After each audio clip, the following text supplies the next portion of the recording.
ദൈവമോ സ്വർഗത്തിലുണ്ട്. അവന് ഇഷ്ടമുള്ളത് അവൻ ചെയ്യുന്നു. നമ്മുടെ ദൈവം വിശുദ്ധ മന്ദിരത്തിലുണ്ട്. അവൻ തന്റെ വഴികളെ മറ്റുള്ളവർക്ക് പറഞ്ഞു കൊടുക്കുന്നു. ഇവിടെ നോക്ക്, ഹല്ലേലൂയ, സ്തോത്രം. നിങ്ങൾക്കറിയാമോ, ഈ നിലവിളിക്കുന്നതിന് ആര് നിലവിളിച്ചാലും പ്രിയ ദൈവങ്ങളെ ദൈവം നിൽക്കും, അല്ലേ? ഈ മന്ദിരം എന്ന് പറയുന്നത് കർത്താവ് പറഞ്ഞ് എൻ്റെ മന്ദിരം, എൻ്റെ ശരീരം അതൊന്നും നിങ്ങളുടെ മന്ദിരം. ഇതിനകത്ത് എഫേസ്യർക്ക് എഴുതിയ ലേഖനം 1-ാം അധ്യായം അതിൻ്റെ 21-22 വാക്യങ്ങൾ വായിക്കുമ്പോൾ, സകലതും നിറയ്ക്കുന്നവൻ്റെ നിറവായിരിക്കുന്നവൻ്റെ ശരീരമാകുന്ന സഭയ്ക്ക് അവൻ സകല അധികാരവും കൊടുത്തിട്ടുണ്ട്. ആര്? കർത്താവിൻ്റെ ശരീരമാകുന്ന സഭയ്ക്ക്. അപ്പോൾ പുതിയ നിയമത്തിനകത്ത് ഞാൻ ഒരാളെ നിങ്ങൾക്ക് പരിചയപ്പെടുത്തി തരാം. കർത്താവ് സോർ സീദോനിൽ നിന്ന് കടന്നു വരുമ്പോൾ കാനനീയ കന്യകയായ ഒരു സ്ത്രീ എന്ത് ചെയ്തു?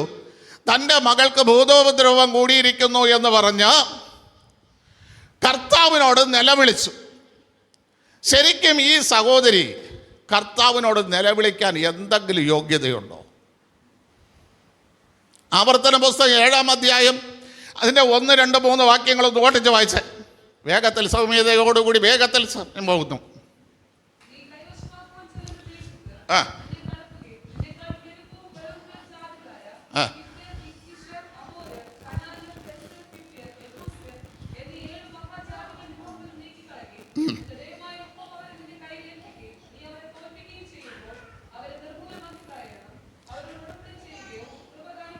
കേട്ടാ, കനാന്യരോട് എന്ത് ചെയ്യരുത്? കരുണ കാണിക്കരുത്, അവരെ നിർമൂലമാക്കി കളയണം. ഇപ്പൊ ഈ കനാന്യ സ്ത്രീയാണ് ആരോട് വന്ന് നിലവിളിക്കുന്നത്? കർത്താവിനോട് നിലവിളിക്കുകയാണ്.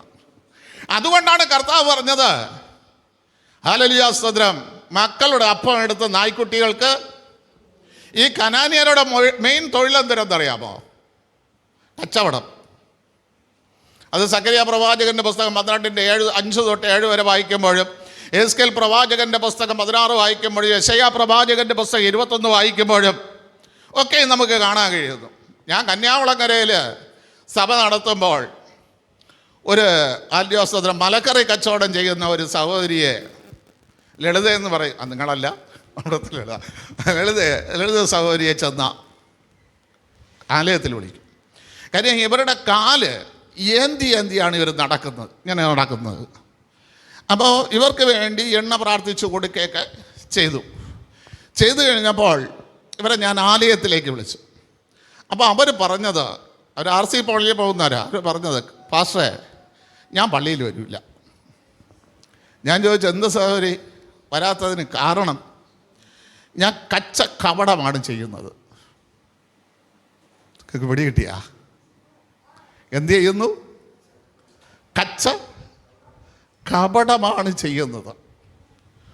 ഒരിക്കലും എനിക്ക് ദൈവസന്നിധിയിൽ വരാൻ എനിക്ക് യോഗ്യതയില്ല.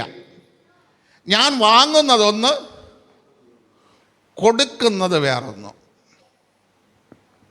സത്യം, കന്യാകുളങ്ങരയിൽ ഞാൻ 5 വർഷമായിരുന്നു. 5 വർഷവും അവർ എന്ത് ചെയ്തിട്ടില്ല? ആലയത്തിൽ വന്നിട്ടേ ഇല്ല. അവർക്ക് അവരെ തന്നെ മനസ്സിലായി, അവർക്ക് അവരുടെ ജീവിതം തന്നെ മനസ്സിലായി, അവർക്ക് അവരുടെ സ്വഭാവം മനസ്സിലായി. സത്യമായിട്ട് ഞാൻ പറയുന്നു, എൻ്റെ ദൈവത്തിൻ്റെ മുമ്പിൽ ഞാൻ പറയുന്നു, അവർ ന്യായപ്രമാണം അവരുടെ ഉള്ളിലുണ്ട്. അത് കണ്ട് മരിച്ചാൽ അവർ പറുദീസയിലെങ്കിലും എത്തും. പക്ഷെ നമ്മളെത്തൂല. കാര്യം എന്താണെന്നറിയോ? നമ്മളെക്കുറിച്ച് നമുക്ക് അമിത പ്രതീക്ഷയാണ്. നമ്മളിപ്പോൾ മരിച്ച ഉടലോടെ എവിടെ പോകും? നമ്മൾ കാണിക്കുന്നത് മുഴുവനും. ഇവിടെ സോർ സീദോനിലെ കാനനീയ കന്യകയോട് ദൈവം പറഞ്ഞു, മക്കളുടെ അപ്പമെടുത്ത് നായ്ക്കുട്ടികൾക്ക് ഇട്ടുകൊടുക്കാറില്ല. അപ്പം ദൈവത്തോട് അവൾ പറയുകയാണ്, നായ്ക്കുട്ടികളും ഉടയവൻ്റെ വേശയിൽ നിന്ന് വീഴുന്ന നുറുക്കുകൾ ഭക്ഷിച്ച്.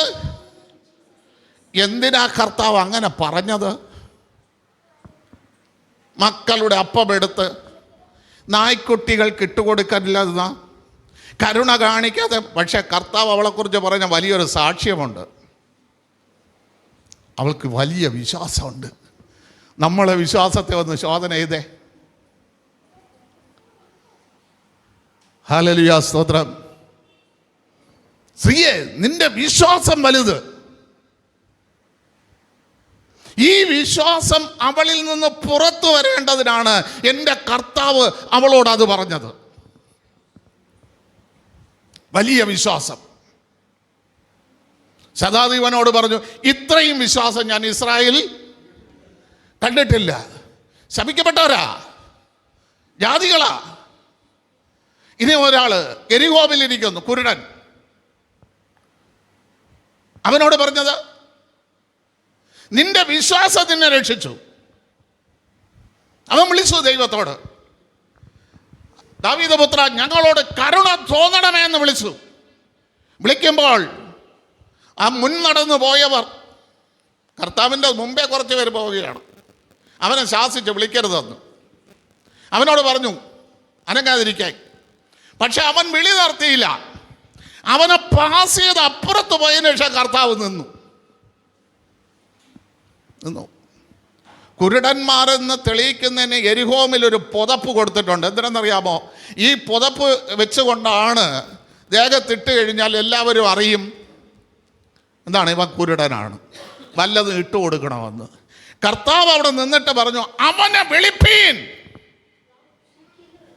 ഉടനെ അവൻ എന്ത് ചെയ്തു? ആ പുതപ്പങ്ങിട്ട് കളഞ്ഞു. ഇതാ വലിയ വിശ്വാസം. ഇതാ അവൻ്റെ വിശ്വാസം. എന്നെ വിളിക്കേണ്ടവൻ വിളിച്ചു കഴിഞ്ഞു, എന്നെ തൊടേണ്ടവൻ വിളിച്ചു കഴിഞ്ഞു, എൻ്റെ ആവശ്യത്തെ പരിഹരിക്കേണ്ടവൻ വിളിച്ചു കഴിഞ്ഞു. ഇനി ഈ പുതപ്പിൻ്റെ ആവശ്യം എനിക്കില്ല. ഇതാ അവൻ്റെ വിശ്വാസം. ഈ നിലവിളിയുടെ മുമ്പിൽ അവൻ നിന്നത്. ഇന്ന് പകൽക്കാലം പ്രിയ ദൈവമക്കളെ, ദാവീദ് നിലവിളിച്ചു. അവന്റെ പ്രാർത്ഥന വിശുദ്ധ മന്ദിരത്തിൽ എത്തി. കാരണം ഈ വിശുദ്ധ മന്ദിരത്തെ കുറിച്ച് 1-2 പോയിന്റ് ഞാൻ പറഞ്ഞുതരാം. എബ്രായ ലേഖനം 9-ാം അധ്യായം അതിന്റെ 12-ാം വാക്യം വായിച്ചോ.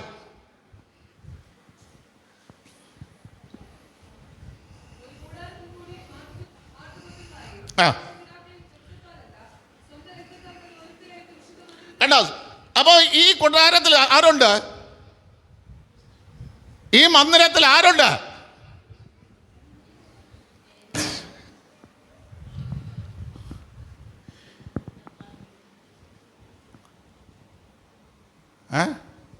വായിച്ചവർ പറ. കർത്താവിന്റെ രക്തമുണ്ട്. മന്ദിരത്തിൽ ആരുണ്ട്? കർത്താവിന്റെ രക്തം. പുറപ്പാട് പുസ്തകം 24-7 വായിക്കുമ്പോൾ മോശയോട് കൽപ്പിച്ച രക്തം, സകലതിനെയും ശുദ്ധീകരിക്കുന്ന രക്തം, നിന്റെ കൂടാരത്തിൽ ബാധ കയറ്റാതിരിക്കുന്ന രക്തം അല്ലേ? അല്ല, ദാവീദിനറിയാം എൻ്റെ ഭാര്യയും മക്കളെയും പിടിച്ചോണ്ടോ പോയിട്ടുണ്ടെങ്കിലും ദൈവത്തിൻ്റെ രക്തത്താൽ അവൻ സംരക്ഷണയിലാണ്. കർത്താവിൻ്റെ രക്തത്തിനകത്ത് അവർ വളയപ്പെട്ടിരിക്കുകയാണ്. അതുകൊണ്ട് ഒരു ബാധയും അവരെ എന്ത് ചെയ്യില്ല, തൊടുകയില്ല എന്ന്. ആ വിശ്വാസത്തോടു കൂടിയാ ദാവീദ് നിലവിളിച്ചത് ദൈവത്തോട്. ആ നിലവിളിയുടെ ശബ്ദം അവൻ്റെ മന്ദിരത്തിലെത്തി. ഹല്ലേലൂയ, സ്തോത്രം. ഇനിയും പറഞ്ഞുതരാം. മത്തായി സുവിശേഷം 23-23 സ്തോത്രം ചെയ്തെന്ന് വായിച്ച് 33 തൊട്ട് വായിച്ച. 33 തൊട്ട്.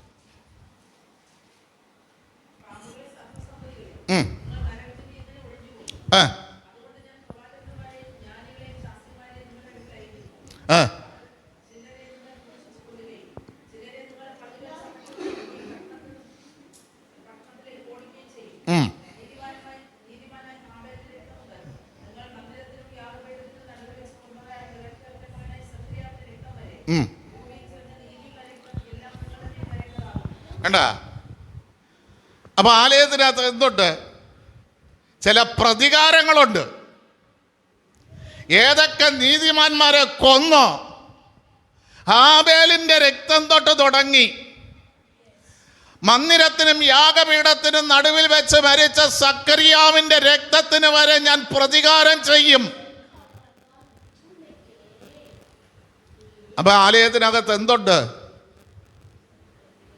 ദൈവമക്കൾക്ക് വിരോധമായി എണീക്കുന്നവനെ തകർക്കുന്ന ദൈവത്തിൻ്റെ പ്രതികാരമുണ്ട്. അവിടെ എത്തണം, അവിടെ എത്തണം നിന്റെ പ്രാർത്ഥന, അല്ലേ? വെളിപ്പാട് പുസ്തകത്തിനകത്ത് അഞ്ചാം മുദ്ര പൊട്ടിച്ചപ്പോൾ, ആ മുദ്ര പൊട്ടിക്കുമ്പോൾ അവിടെ കാണുന്ന 6-ാം അധ്യായത്തിൻ്റെ 10-ാം വാക്യമോ, ആല്യാസ്തോത്രനെ വെളിപ്പാട് പുസ്തകം 6-ാം അധ്യായം അതിൻ്റെ 10-ാം വാക്യമാണെന്ന് ഒന്ന് വായിച്ചേ. 5-ാം മുദ്ര പൊട്ടിച്ചപ്പോൾ ദൈവവചനം നിമിത്തവും തങ്ങളുടെ സാക്ഷ്യം ഹേതുവായി ആ യാഗപീഠത്തിന്റെ കീഴിൽ എന്തുണ്ട്?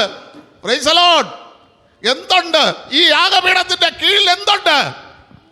ദൈവവചനത്തിൻ നിമിത്തവും കർത്താവിന്റെ സാക്ഷ്യ നിമിത്തവും മരിക്കപ്പെട്ട ആത്മാക്കളുണ്ട്.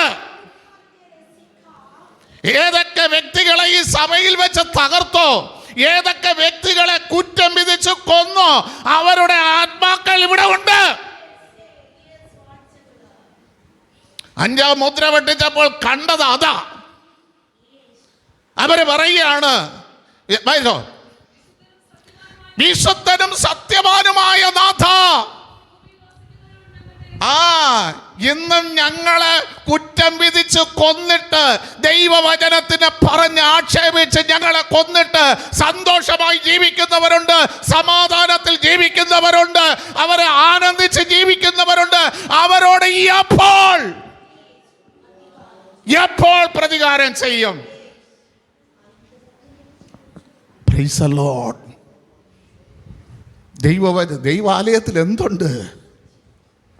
നിങ്ങൾ ഉദ്ദേശിക്കും പോലെയല്ല ദൈവത്തിൻ്റെ ആലയം. അതിനകത്ത് ഒരുപാട് കാര്യങ്ങൾ അടങ്ങിയിട്ടുണ്ട്. എപ്പോൾ പ്രതികാരം ചെയ്യും? അതിൻ്റെ മറുപടി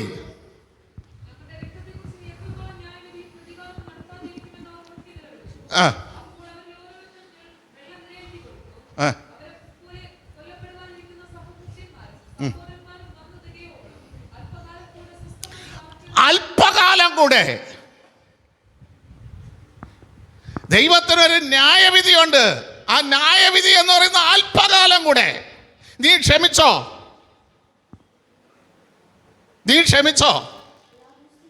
ഞാൻ ന്യായവിധി നടത്തും. യെശയ്യാ പ്രവാചകന്റെ പുസ്തകം 66-ാം അധ്യായം അതിന്റെ 6-ാം വാക്യം തൊട്ട് വരെ 5ഉം 6ഉം വാക്യം വായിച്ചോ. യഹോവയുടെ വചനത്തിൽ വിറയ്ക്കുന്നവരെ അവന്റെ വചനം കേട്ടുകൊള്ളുവിൻ. നിങ്ങളെ പകച്ച് നിന്റെ നാമനിമിത്തം നിങ്ങളെ പുറത്താക്കി കളയുന്ന ആരാണ് പകച്ച് പുറത്താക്കുന്നത്?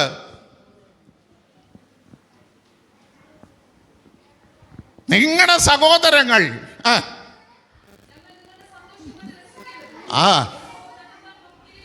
നോക്ക്, നമ്മുടെ തകർച്ച കണ്ടിട്ട് അവർക്ക് സന്തോഷം, നമ്മുടെ വീഴ്ച കണ്ടിട്ട് അവർക്ക് സന്തോഷം. എടാ, ദൈവം മഹത്വീകരിക്കട്ടെ നിന്നെ. നമ്മുടെ തകർച്ച കണ്ടിട്ട്, നമ്മുടെ വീഴ്ച കണ്ടിട്ട് അവർ സന്തോഷിക്കുന്നു. പക്ഷേ എന്നാൽ അവർ ലജ്ജിച്ചു പോകും. എവിടെന്നാ? നഗരത്തിൽ നിന്ന്. അവനും അവളും ഒക്കെ താമസിക്കുന്ന സ്ഥലത്ത് നിന്നൊരു മുഴക്കം കേൾക്കുന്നു. നിന്നെ പകച്ച പുറത്താക്കിയില്ലേ? നിന്റെ സന്തോഷം ഞങ്ങൾ കാണട്ടെ എന്ന് പറഞ്ഞ് ആക്ഷേപിച്ചില്ലേ, നിന്ദിച്ചില്ലേ, പരിഹസിച്ചില്ലേ? അവിടെ നിന്നൊരു മുഴക്കം കേൾക്കും.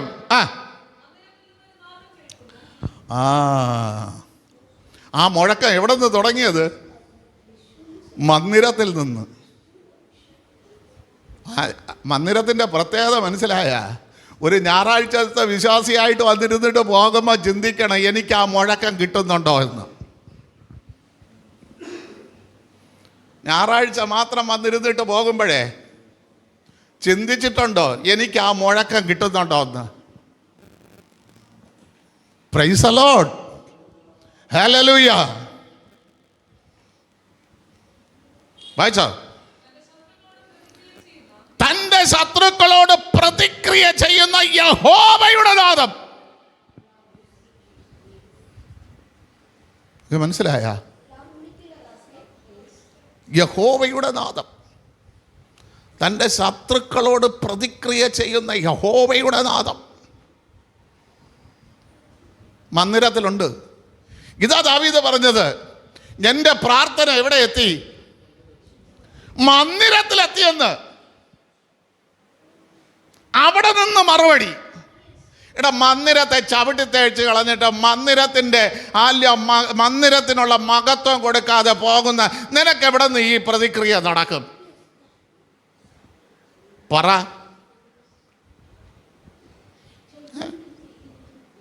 നിനക്ക് എങ്ങനെ പ്രതിക്രിയ നടക്കും?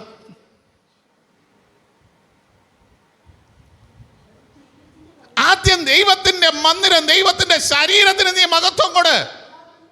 ഞാൻ ചോദിക്കട്ടെ, വെള്ളിയാഴ്ച പകൽ വരാൻ കഴിയാത്തവർ, പാസേ ഞങ്ങൾക്ക് പകൽ വരാൻ കഴിയുന്നില്ല, ഒരു വൈകുന്നേരത്ത് ഞങ്ങൾക്ക് വേണ്ടി വെള്ളിയാഴ്ചത്തെ ആരാധന നടത്തുന്ന ഒരെണ്ണം പറഞ്ഞിട്ടുണ്ടോ?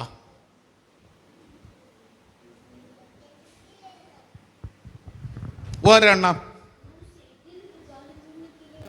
പാസേ ഒരു 7 മണി തൊട്ട് 9 മണി വരെ ഞങ്ങൾക്ക് വേണ്ടി ഒരു പ്രാർത്ഥന, വെള്ളിയാഴ്ച പകൽ ഞങ്ങൾക്ക് വരാൻ പറ്റിയില്ല.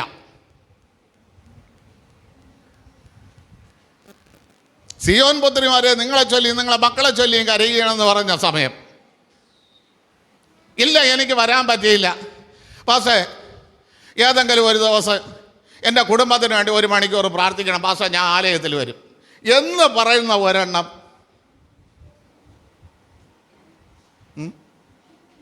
ഓട്ടമല്ലേ, എന്തൊക്കെ വെട്ടിപ്പിടിക്കായി.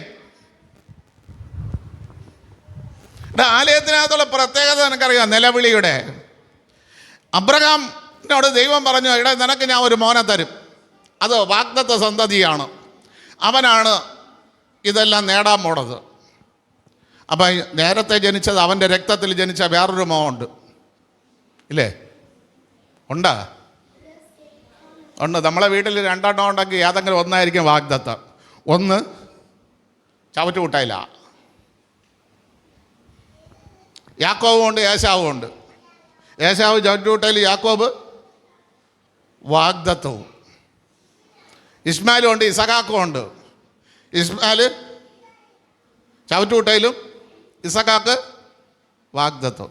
അപ്പം ചവറ്റുകുട്ടയിൽ കിടക്കണമെന്ന് അബ്രഹാം പ്രാർത്ഥിച്ചു. വേണ്ട, അത് വേണ്ട, ഇതും എൻ്റെ രക്തത്തിലുള്ളതാണ്, അല്ലേ? ഇസഹാക്ക് നീ പറഞ്ഞ ചവറ്റുകുട്ടയിൽ കിടക്കാൻ പോണവനും എല്ലാവർക്കും എതിരായിട്ട് ജനിക്കുന്നവനും എനിക്കുള്ളവനാണ്, എൻ്റെ രക്തത്തിൽ ജനിച്ചവനാണ്. അങ്ങോട്ട് മധ്യസ്ഥ ചെയ്തപ്പോൾ ദൈവത്തിന് പിന്നെ ഒന്നും ഉണ്ടായി ഇല്ല. ദൈവം പറഞ്ഞു, അല്ലേ? ഉൽപ്പത്തി പുസ്തകം 17:20 കണ്ട, ഇസ്മായിലിനെ കുറിച്ച് ഞാൻ നിന്റെ അപേക്ഷ നേരത്തെ പറഞ്ഞ എന്തിനാണ്? അല്യാസോദരൻ, ഇവ കാട്ടുകഴുതയാണ്. എല്ലാവരും അമ്മ എന്ന് വിളിക്കുമ്പോൾ ഇവ ഉമ്മ എന്ന് വിളിക്കും.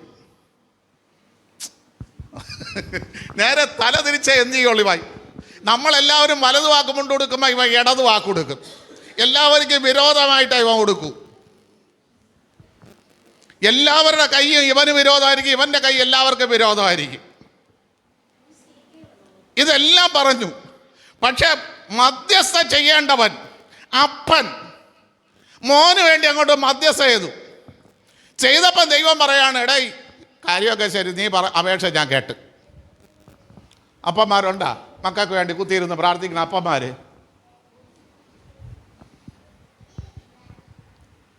മനസ്സിലായില്ലേ? കുത്തിയിരുന്ന് പ്രാർത്ഥിക്കണം. ഏതെങ്കിലും ഒരു മോനെ വാഗ്ദത്തമുള്ളൂ, ഒന്ന് ചവറ്റുകുട്ടയില്ല. ആ മോന് വേണ്ടി നമ്മൾ എന്ത് ചെയ്യണം? കുത്തിയിരുന്ന് പ്രാർത്ഥിക്കണം. നിന്റെ അപേക്ഷ ഞാൻ കേട്ടു. അടുത്ത് കണ്ടാ, അവൻ എന്തൊരു എതിരോ ആവട്ടെ, പക്ഷെ ഞാൻ അവനെ അനുഗ്രഹിച്ച് വർദ്ധിപ്പിച്ച് അത്യന്ത സന്താനപുഷ്ടിയുള്ളവനാക്കി അവന് ഞാൻ 12 പ്രഭുക്കന്മാരെ കൊടുക്കും. അപ്പൻ്റെ പ്രാർത്ഥന കേട്ടാ? ഇവിടെ കേട്ടാ, അപ്പന്മാർ ഉറങ്ങി തൂങ്ങി വീഴുമ്പോൾ ആലോചിച്ചോളാം, ഇങ്ങനെ ഒരു വാഗ്ദത്തം ഉണ്ട്. എൻ്റെ മോന് വേണ്ടി പ്രാർത്ഥിക്കേണ്ട സമയത്ത് ഞാൻ ഉറങ്ങിയാൽ ഈ വാഗ്ദത്തം നഷ്ടപ്പെടും. എൻ്റെ മോൻ ആരും പറഞ്ഞിട്ട് കേൾക്കണില്ല, അവനെ നിയന്ത്രിക്കാൻ എനിക്ക് പറ്റില്ല. പക്ഷെ നിയന്ത്രിക്കുന്ന ഒരാൾ സ്വർഗത്തിലുണ്ട്. പിടികിട്ടിയാ? നിയന്ത്രിക്കുന്ന ഒരാൾ, അവൻ നിയന്ത്രിക്കും. ഇനി നിലവിളിച്ച് അബ്രഹാം വീണ്ടും നിലവിളിച്ചു. എന്തിനു വേണ്ടി? അബീമലേക്കിൻ്റെ കുടുംബക്കാർക്ക് രോഗസൗഖ്യം കൊടുത്തു. തെറ്റാണ് അവൻ ചെയ്തത്, അല്ലേ? ആ രോഗം എങ്ങനെ വന്നു?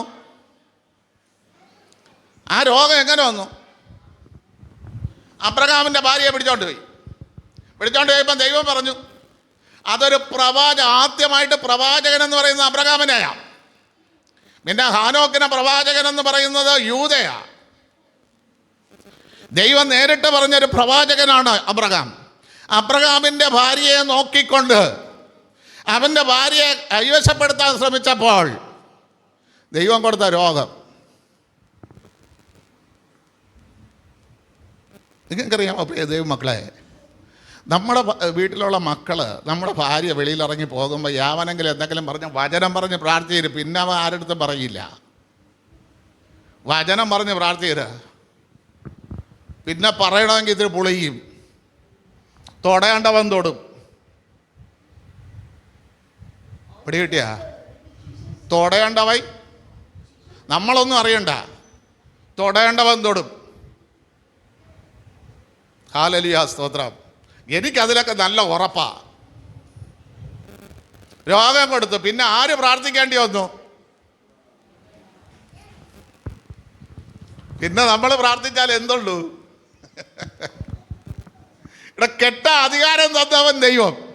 അത് വെച്ച് നമ്മൾ കെട്ടിയാൽ അതിനെ അഴിക്കണമെങ്കിൽ കെട്ടിയ എനിക്കേ അറിയാവൂ എങ്ങനെ കെട്ടിയിരിക്കണമെന്ന്.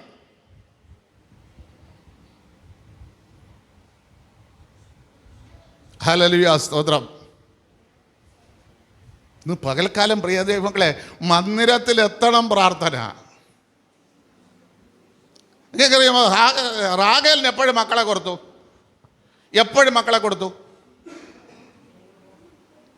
ദൈവം ഓർത്തു. എന്തോർത്തു?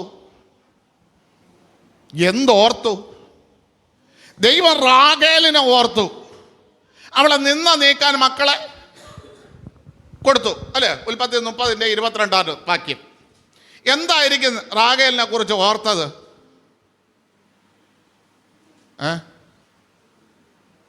എന്തായിരിക്കും ഓർത്തത്?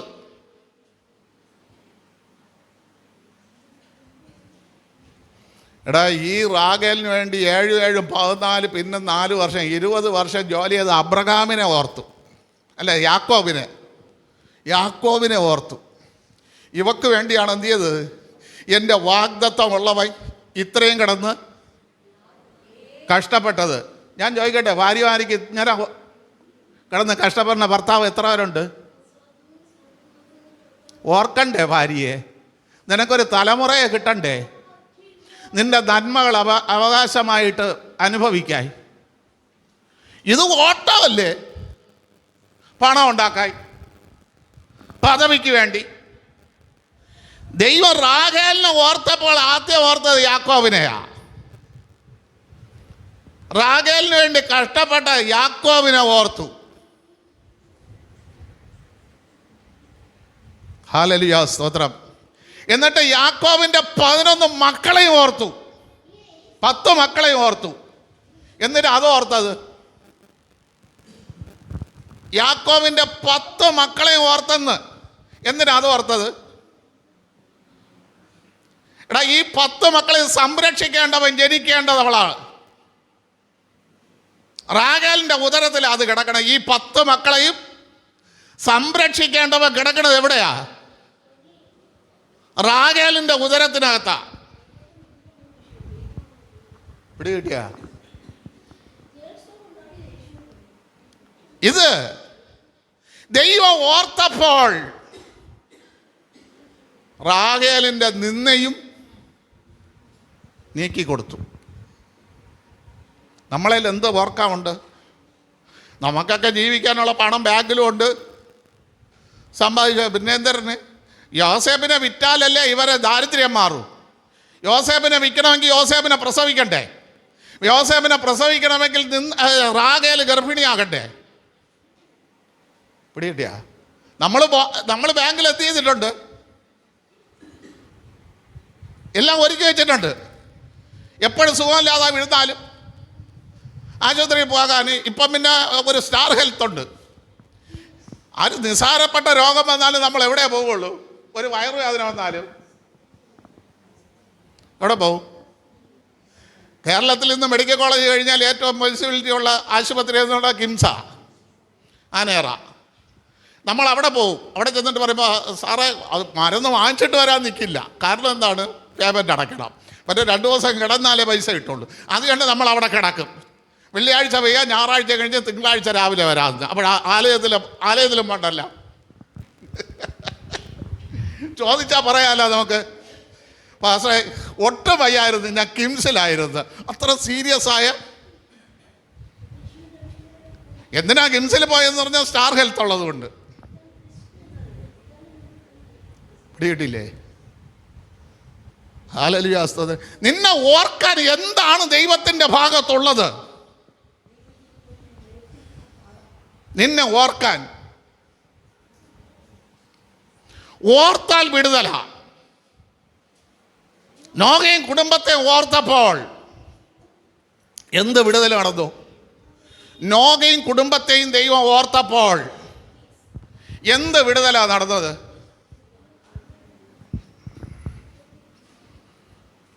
നോഹയും കുടുംബത്തെ മാത്രമല്ല വിടുതൽ നടന്നത്. ദൈവം 5 ദിവസം കൊണ്ട് സൃഷ്ടിച്ച മൃഗങ്ങൾ, മത്സ്യങ്ങൾ, എല്ലാത്തിനും വിടുതൽ നടന്നു. അങ്ങനെയാണെങ്കിൽ നമ്മളെ ഓർത്താൽ എന്തെങ്കിലും ഉണ്ടോ വിടുതൽ കൊടുക്കാൻ? എന്തെങ്കിലും ദൈവം ഓർത്താൽ. നമ്മളിപ്പം ഒരു ആശുപത്രിയിൽ പോകണമെങ്കിൽ പോലും, ഇപ്പം ഞാൻ തന്നെ ഇരിക്കുന്നു, എൻ്റെ ഭാര്യയ്ക്ക് ഞാൻ ഒരു ബലഹീനതയുണ്ട്, അവൾ പ്രസവിച്ചില്ല, ഇരിക്കട്ടെ. നോക്കും, അവൾ ചോദിക്കും തിങ്കളാഴ്ച പോകാന്നേ. പോടി, എനിക്ക് അവിടെ മീറ്റിംഗ് ഉണ്ട്, അവിടെ പെയ്യാലേ 10,000-2,000 രൂപ കിട്ടുള്ളൂ, നീ എന്തിനു പറയണത്? അന്ന് മാറ്റി. അടുത്ത അവൾ ബുധനാഴ്ച ചോദിക്കുമ്പോൾ ഞാൻ പറയും, അപ്പോൾ ഇന്ന് യൂത്തിൻ്റെ മീറ്റിംഗ് ആണ്, ഇവിടെ പെയ്യില്ലെങ്കിൽ എൻ്റെ യൂത്തിൻ്റെ സ്ഥാനം എടുത്ത് എന്ത് ചെയ്ത് കളയും? ഇങ്ങനെ ഓരോന്ന് പറഞ്ഞ് ഉദ്യോഗമുള്ളവരാണെങ്കിൽ നോക്കും വാവോലി എന്ന്, പൊങ്കാല എന്ന്. അപ്പം അവധിയുണ്ടല്ല, ആ ദിവസം ഭാര്യയും കൊണ്ട് എവിടെ പോകും? എന്തൊരു ഓർക്കായി? ഇതുവരെ ദൈവം ഓർക്കയില്ല. വില കൊട്. നിന്നെ ഓർക്കണമെങ്കിൽ വില കൊട്. ദൈവം ഒരു വില കണ്ടിട്ടുണ്ട്. ആ വില കൊടുക്കുമ്പോൾ ദൈവം ഓർക്കും. ഹല്ലേലൂയ, സ്തോത്രം. ഇവിടെ പ്രിയ ദൈവമക്കളെ, ഇത് നിർത്തുക. ദാവീദിൻ്റെ പ്രാർത്ഥന വിശുദ്ധ മന്ദിരത്തിലെത്തിയപ്പോഴുണ്ടല്ലോ, അവനേക്കാൾ ബലമേറിയ ശത്രുവിൻ്റെ കയ്യിൽ നിന്ന് ദൈവം അവനെ വിടുവിച്ചു. ശത്രു ചെറുതല്ല, ശത്രു ബലമുള്ളതാ, നമ്മളെക്കാൾ ബലമുള്ളതാ. ഹല്ലേലൂയ, സ്തോത്രം. ആ ബലമേറിയ ശത്രുവിൻ്റെ കയ്യിൽ നിന്ന് വിടുവിക്കണമെങ്കിൽ പ്രാർത്ഥന വിശുദ്ധ മന്ദിരത്തിലെത്തണം. പ്രാർത്ഥന വിശുദ്ധ മന്ദിരത്തിലെത്തണം. ശാഠ്യത്തോടെ നിങ്ങളുടെ ഭോഗ ഇച്ഛകൾക്ക് വേണ്ടി കയറിയിരുന്ന് പ്രാർത്ഥിച്ചെന്ന് പറഞ്ഞുകൊണ്ട് പ്രാർത്ഥന എത്തില്ല, ദൈവം തടയും. ഇവൻ്റെ പ്രാർത്ഥന വേണ്ട, ഇവളുടെ പ്രാർത്ഥന എൻ്റെ സന്നിധിയിൽ വരരുത്, അശുദ്ധിയാണ്. ഇന്ന് പകൽക്കാലം ഒരു നിമിഷം കേട്ട ദൂതിൻ്റെ മുമ്പിൽ നമ്മെ തന്നെ സമർപ്പിച്ചുകൊണ്ട് ഒരു നിമിഷം എല്ലാ കരങ്ങൾ അടിച്ചുകൊണ്ട്, കർത്താവേ, എൻ്റെ പ്രാർത്ഥന നിൻ്റെ സന്നിധിയിൽ എത്തുവാൻ തക്കവണ്ണം ദൈവത്തിൻ്റെ പരിശുദ്ധാത്മാവ് ഇന്ന് പകൽക്കാലം സഹായിക്കണമേ എന്ന് എല്ലാ കരങ്ങൾ അടിച്ചുകൊണ്ട് എന്നെ ശാഠ്യത്തിൽ നിന്ന്, എന്നെ ഹല്ലേലൂയ സ്തോത്രം ചെയ്യുന്ന പ്രതികൂലത്തിൽ നിന്ന് എന്നെ വിടുവിച്ച് എൻ്റെ പ്രാർത്ഥനയ്ക്ക് മറുപടി ദൈവം തരണമേ എന്ന് പകൽക്കാലം യാചിക്കാം.